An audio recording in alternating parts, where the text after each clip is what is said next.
So this woman right here, is she sexy or sexist? I have to go with sexy, judging by the picture of the lady. Yeah, very sexy. I think she's sexy. She's sexy. Do you see this woman as sexy or sexist? Probably sexist. I see her as tough. Oh, I think she's sexy. She's silicone. I mean, come on, she's not real. Her breasts are too large. Is she sexy or is she So sexy? sexy because she's voluptuous. It's like good curves. She's kicking it. Martial arts background, yes. She's got the thighs for it. Absolutely. 100% sexy. Sex sells. Your opinion? I go sexy. Oh, it's a game. Yeah. Oh, she's got a gun too. Yeah, I play it. Since their mega hit Tomb Raider, IDOS has been a company on the move. So much so, we had to track down their bigwigs from San Francisco to Atlanta, even as far as London, England. And let me tell you, they had a lot of stuff to show us. Lara's actually become representative of gaming, and we're pretty excited about that. If you look at the articles like the Face article or the Time magazine spread that she was in, or when you see her on the YouTube Pop Tour as being representative of pop culture, you see that she really is the only identifiable character in gaming that's not controlled by a platform. So what's coming up for IDOS for this Christmas?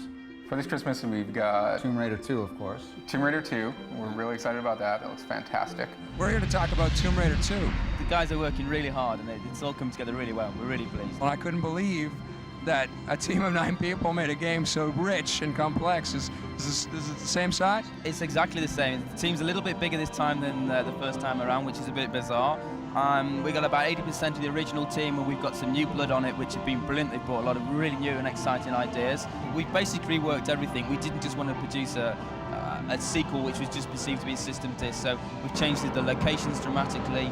We've given the perception that you can go outside. We improved the engine by generally about 50%, so there's a vast speed improvement. It means we can have more textures, richer textures, more polygons, larger rooms, more effects. She's got a whole new range of new animations. The animations really linked to the locations, so things like climbing means that we can dramatically change the puzzle elements in the levels where she'll be able to scale walls. The story has changed. We've got a great story this time around again. We get the initial idea of what the story's going to be about, and then we come to these guys and they work on that and produce the pictures using 3D Studio Max. So here, Peach can just flick through various frames. Each frame features the wireframe of a Jeep hitting a tree. It's obviously lost control somewhere and it's going to crash out here. We'll probably, on the screen, have a little sneak preview from the wireframe that you're seeing on screen there. The next stage is to render that sequence up, and then to have a look at that scene fully rendered. We can just flick over here and just have another quick look at it, rendered up, see the difference, how it looks.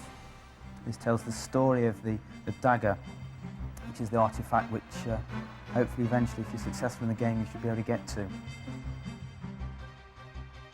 Here you've seen the pictures, and also hearing the sounds. Here, basically, you see how we can build up thousands of sounds.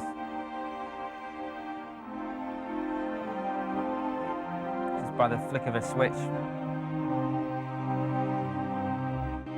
I'm certainly going to kick Tommy Tallarico's ass.